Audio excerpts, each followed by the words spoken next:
उतारो इन लड़की को, नीचे उतरो।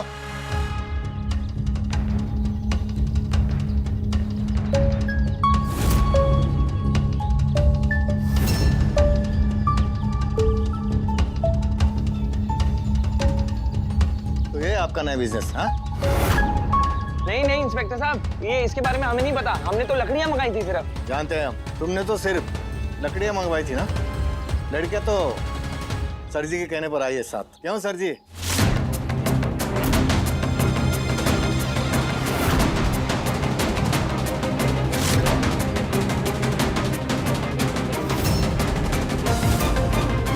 सिंह साहब, क्या ये क्या नया धंधा है? ये पूरा परिवार जानना चाह रहा है कि ये क्या है ये। आपको हमारे साथ पुलिस स्टेशन चलना होगा। अरेस्ट कर लो इन्हें।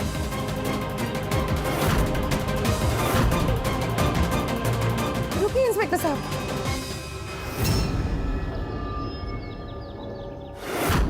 ये इन्होंने नहीं किया है, मैंने किया है।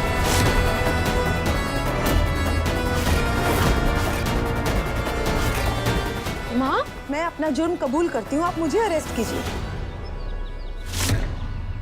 तो ये क्या बोल रही है माँ? क्या कर रही हैं आप गायत्री जी? माँ, इंस्पेक्टर साहब ने रंगे हाथों पकड़े हैं। तू पत्नी होने का क्या धर्म निभा रही है? सिंह साहब गलत है यहाँ पर, सब जानते हैं। माँ तू मत छोड़ ये सब। कैसे छोड़ दूँ रौनक? मुझे इन पर पूरा भरोसा है। इन्होंने कुछ नहीं किया, ये किसी की गंदी चाल है। इसे मैं अपने परिवार का दाग नहीं बनने दे सकती। किया तो आपने भी कुछ नहीं है ना माँ। फिर आप क्यों जबरदस्ती अपने आप को इस तूफान में ढोक रही है माँ? मत कीजिए ऐसा। माँ, मुस्कान बिल्कुल सही बोल रही है। चुप रहो तुम दोनों, कसम है मेरी। इस बारे में मुझे अब और आगे कोई बात नहीं करनी। आप सोच समझ के फैसला लीजिए। देखिए, अगर ये अपना क्राइम खुद कबूल कर रही है तो कानून की नजरों में खुद गुनहगार है। आपको जो कुछ भी कहना है पुलिस थाने आकर कहिए। लेडी कांस्टेबल, गिरफ्तार कीजिए मिसेस गायत्री तीर्थराज सिंह को।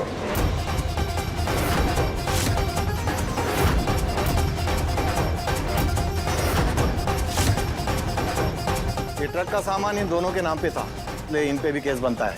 गिरफ्तार कर लो इन दोनों को। हमने कुछ नहीं किया।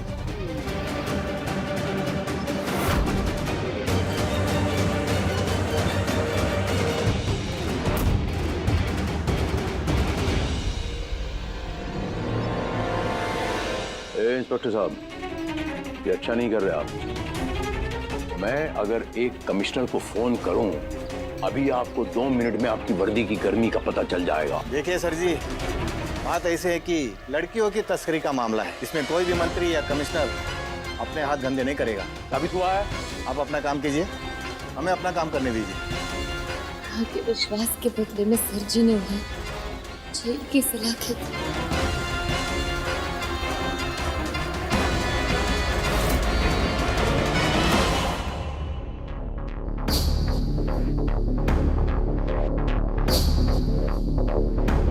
बैनर्जी, मिसेस गायत्री तीर्थराज सिंह के अगेंस्ट एफआईआर लिखो कि इन्होंने लड़कियों की तस्करी में गुनहगार पाई गई है और अपना जुर्म खुद कबूला है।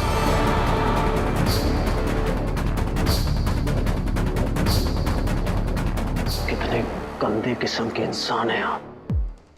अपने घिनौने काम में आपने माँ को भी घसीट लिया और माँ अपने अंधविश्वास के चक्कर में माँ ने आप पे भरोसा कर लिया। शर्म आनी चाहिए। मन तो कर रहा है कि ये कहां फंस गए, इस मैटर में तो कोई मंत्री भी नहीं पड़ेगा। अब कैसे निकलो इस मुसीबत से?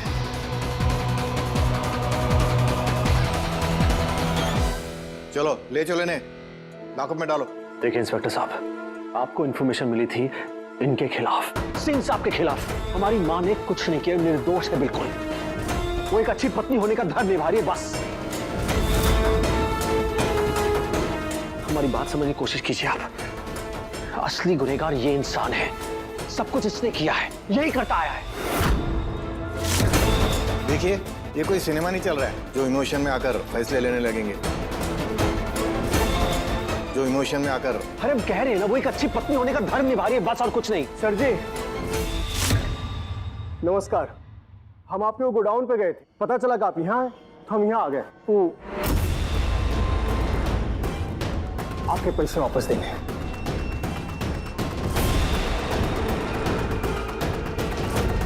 आप कौन?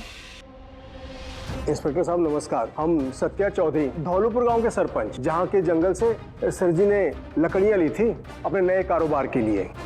इंस्पेक्टर साहब, हमारे गांव में कुछ लड़कियां गरीब परिवार से, तो सर जी ने हमें कुछ पैसे दिए थे उनके पढ़ाई लिखाई के लिए। जब हम वो पैसे लेकर उन गरीब परिवार के पास गए तो पता चला कि लड़कियां गायब हैं। तो उस थाने में कुछ हमारी जान पहचान थी, तो हम जाके वहाँ सारा मैटर बता दिए। अब सर जी के दिए हुए पैसे हम ऐसे ही झूठ बोल के बेईमानी करके अपने पास थोड़ी रख लेते, इसलिए सर जी को पैसा देने वापस आए थे। क्या ये लड़कियां वही हैं? अरे ये लड़कियां इंस्पेक्टर साहब, यही लड़कियां हैं, हमारे गांव की लड़कियां। यही तो है जो लकड़ियों के साथ मिली थी। लकड़ियों के साथ? इंस्पेक्टर साहब, हमको लगता है कोई गलतफहमी हुई है, क्योंकि वो लकड़ियों का कंसाइनमेंट तो हमने भिजवाया था, उसमें सर जी का या इनके किसी परिवार के सदस्य का कोई हाथ नहीं था। सर जी तो आगे बढ़कर हम लोग का भला करना चाहते थे, वो ट्रक हमने खुद भिजवाया था। मुझे ऐसा लगता है इंस्पेक्टर साहब कि कोई हमारे में से कोई हमारा दुश्मन किसी किस्म की कोई दुश्मनी निकालने की कोशिश कर रहा है। सबसे पहले तो मैं आपसे हाथ जोड़ के विनती करता हूँ कि ये जो बच्चियों को तकलीफ हुई है, इनको पहले इनके घर जाने दीजिए। आपको ये पता लगाना पड़ेगा कि लकड़ियों का जो ट्रक था उसके अंदर ये लड़कियां कहां से आ गई। सरपंच जी के कहने के ऊपर गायत्री जी के ऊपर केस नहीं बनता है, गायत्री जी को छोड़ दिया जाए।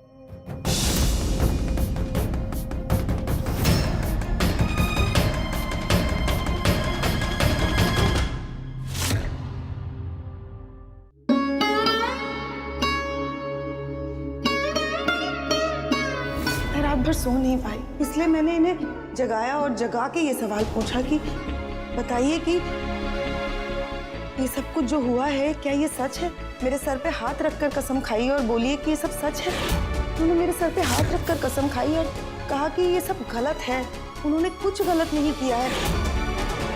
मुझे अपने पति पर पूरा विश्वास तो है, लेकिन पता नहीं क्यों मुझे एक अजीब सी बेचैनी सी हो रही है। मतलब मेरी समझ में ये नहीं आ रहा है कि मैंने एक बार कहा और अब तुम लोगों ने जाकर पुलिस कंप्लेन वापस भी ले ली। और खासकर तू, जब तेरे पापा की बात आती है तो तू कितनी बहस करता है। तूने भी एक बार भी बहस नहीं की मेरे साथ। मुझे मेरे इन सवालों का जवाब चाहिए, मुझे कुछ समझ में नहीं आ रहा है।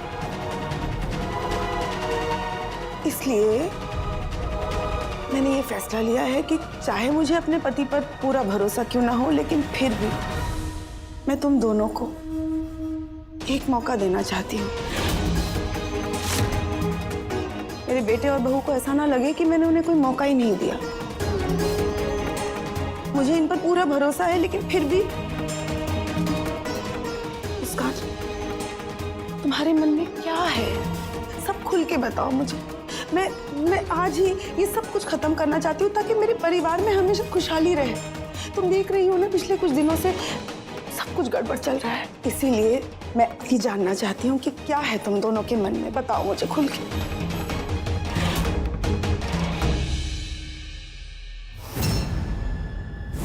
पापा,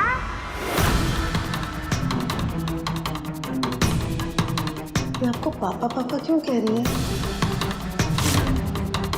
मैंने उन्हें एक बार भी नहीं जताया कि मुझे उन पर शक है, लेकिन बाहर जया को देखकर उनके चेहरे का रंग उड़ गया था।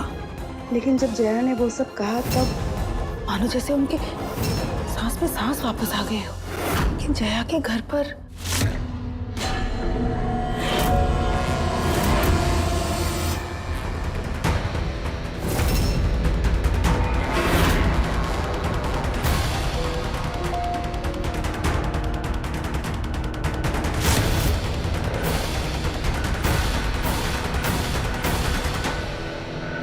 माँ तो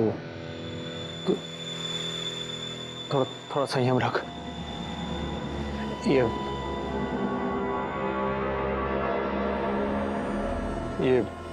शालू की डीएनए रिपोर्ट तो देख ले एक बार।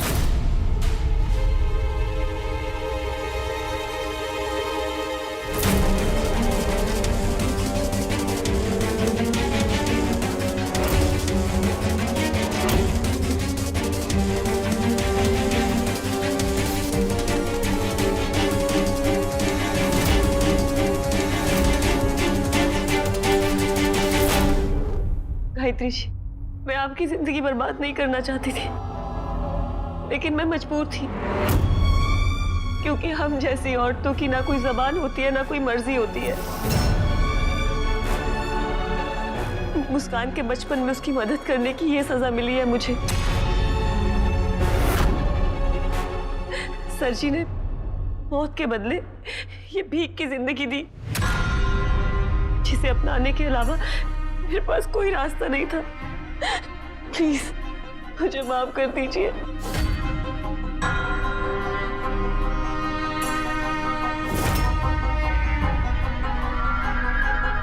ये झूठ भी तो हो सकता है ना? हाँ, हो सकता है, पर है नहीं। देख, ये शालू जो है ना, ये सिंह साहब की बच्ची है। तू टेंशन मत ले, हम तेरे को एक एक करके सब सबूत दिखाएंगे। तू खुद तसल्ली करना, उसके बाद जो तेरी इच्छा हो तू मान लेना, ठीक है? मम्मी।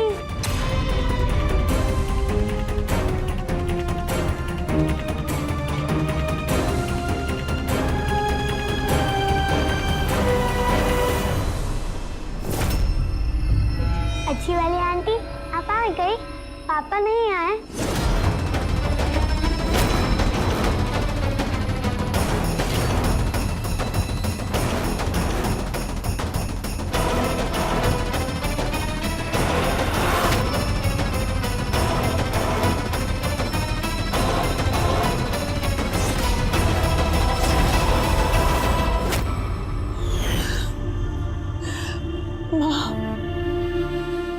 कुछ समझ में नहीं आ रहा, किस चीज पर विश्वास करूं मैं? इन सब बातों पर यकीन करने का मतलब यही है कि मेरे इतने सालों का जो भरोसा है वो सब झूठा है। और आज जब वो लड़कियां पकड़ी गई, मैंने लड़कियों की तस्करी की है।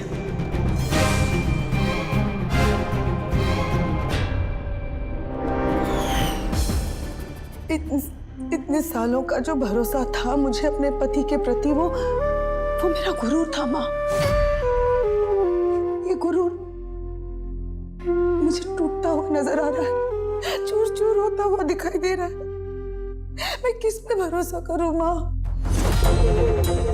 ये जो हो रहा है इस पे भरोसा करो, या इतने सालों का जो भरोसा है मेरे पति के प्रति उस पर?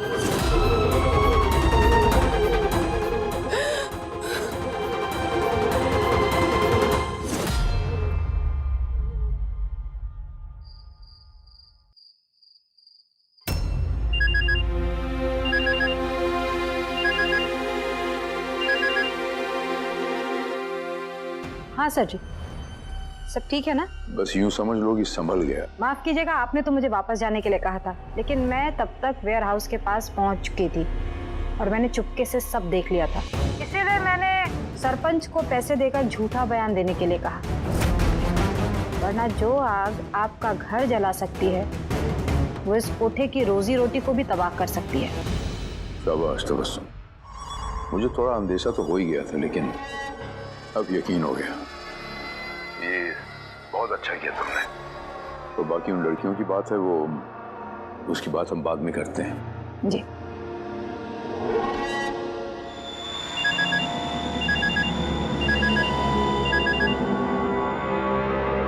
हाँ सर जी, वो जो पिछले महीने आपकी फॉरेन डेलीगेट्स के साथ मीटिंग हुई थी ना, वो एक बार आपसे मिलना चाहते हैं। कह रहे थे कुछ पार्टनरशिप के बारे में बात करनी है। तो फिर कल सुबह की मीटिंग कंफर्म करवा दो। हाँ कर दो, कल सुबह की मीटिंग कंफर्म कर दो। मुझे होटल की डिटेल्स भेज देना, मैं आ जाऊंगा मीटिंग में। ठीक।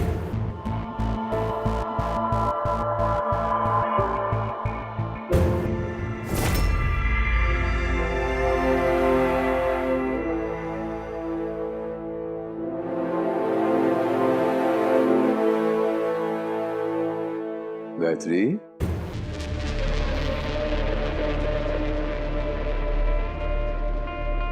एक बात कहें आपसे?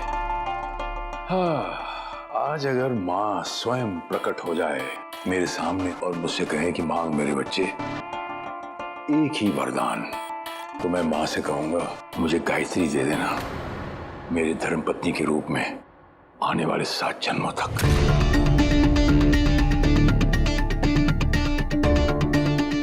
मुझे गर्व है गायत्री कि आप मेरी धर्मपत्नी हैं। आपने ऐसे वक्तों में मेरा साथ दिया, मैं शब्दों में इसको बयान नहीं कर सकता। आपने मेरे सर पे हाथ रखकर कसम खाई है, उस कसम का मान तो रखना ही पड़ेगा।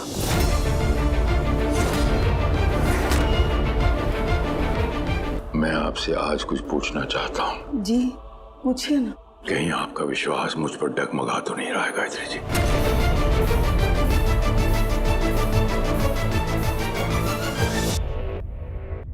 तो चलिए इसी बात पे एक छोटी सी खुशखबरी हम भी आपको देते हैं।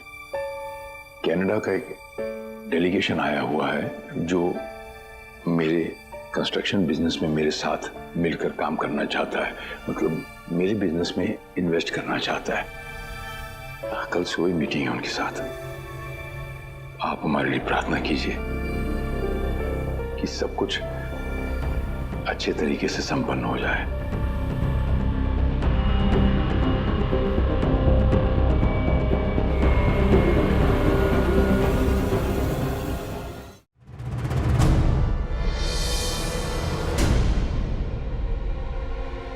माँ,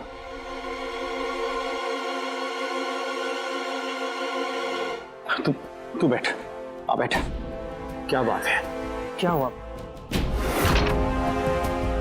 तुम दोनों जो करना चाहते हो करो, जो सबूत लाना चाहते हो लाओ। अच्छा ठीक है, तू शांत हो जा, ठीक है? आराम से। हम नहीं करते हैं ना ऐसा कुछ भी। नहीं, मुझे सब जानना है। तुम्हारे पास जो सबूत है प्लीज लाओ, मैं देखना चाहती हूँ तुम्हारे सबूत जीतते हैं या मेरा इतने सालों का विश्वास।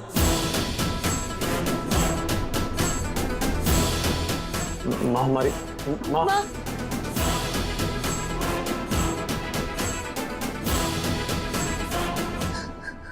मुस्कान, नहीं मुस्कान, संभालो अपने आप को। मुझसे माँ का दुख बर्दाश्त नहीं हो रहा है रौनक जी। मैं जानती हूँ रौनक जी कि इस जंग में वो पूरी तरह से टूट जाएगी। मुझे उनके लिए बहुत डर लग रहा है रौनक जी, बहुत डर लग रहा है। जो भी है हमारे और सर जी की इस जंग में भुगतना तो माँ को ही पड़ रहा है ना। माँ ही कीमत चुका रही है। नहीं रौनक जी, हमें ये नहीं करना चाहिए रौनक जी, हमें ये नहीं करना चाहिए। अच्छा ठीक है, देखो रो मत। महाभारत में भी श्री कृष्ण ने अर्जुन से कहा था कि सबसे कठिन कार्य है अपनों पे तीर चलाना। नहीं, माँ जिस परिवार को अपना सब कुछ मानती है, अपनी दुनिया मानती है, अपना सर्वस्व मानती है, उस परिवार को सच जानना बहुत जरूरी है। नहीं मुस्कान, हम माँ को ठेस नहीं पहुंचा रहे हैं ना, हम बस सिंह साहब का सच बाहर लेकर आ रहे हैं माँ के सामने।